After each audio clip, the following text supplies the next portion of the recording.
মই ভাৰতৰ যিমানবোৰ ছেটেলাইট নিউজ চেনেল আছে সকলোকে এটা কথা ক'ব ওলাইছোঁ। এই নিউজ চেনেলসমূহে সদায় যে একেকেইজন মানুহক মাতি আনি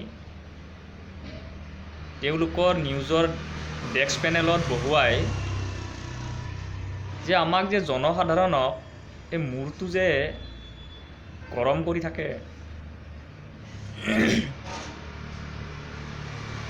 সেই কথাবিলাক কিন্তু আৰু হজম নহ'ব। আমাৰ টকাৰে আমি ৰিচাৰ্জসমূহ কৰোঁ, টিভিৰো কৰোঁ, মোবাইলৰো কৰোঁ। গতিকে তেওঁলোকৰ মাতি আনি আমাক পৰিচয় কৰাই দিয়াৰ কোনো যুক্তি নাই। এইজন হৈছে অমুক পাৰ্টিৰ মানুহ, সেইজন হৈছে অমুক পাৰ্টিৰ মানুহ, এইজন আমাৰ সমাজকৰ্মী। আপোনালোকে কেতিয়াবা একদম তলৰ নিম্ন মানুহখিনিকো আপোনালোকে মাতক তেওঁলোকৰ ওচৰত। এজন ৰিক্সাৱালা, এজন ঠেলাৱালা, এজন পকৰি বিক্ৰী কৰা, ঘুগুনি বিক্ৰী কৰা, যিমান আছে তলৰ শ্ৰেণীৰ মানুহ, তেওঁলোককো নিউজত মাতক। কেৱল আপোনালোকে তেওঁলোকক মাতি আনি বহুৱাই আমাক সেই হেৰিসমূহ দেখাই নাথাকিব। আৰু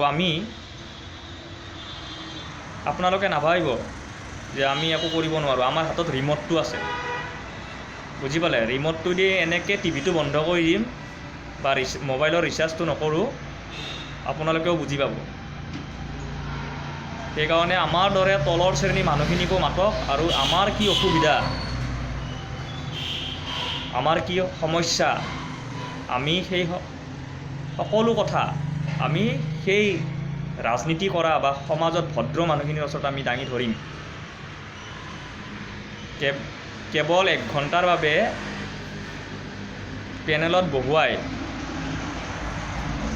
এই জনসাধাৰণক নাটকসমূহ দেখুৱাই আমাৰ মূৰবিলাক গৰম নকৰিব। আৰু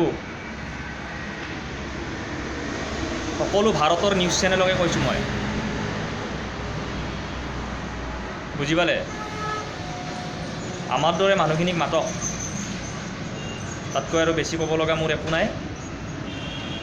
ৰিম'টটো আমাৰ হাতত আছে।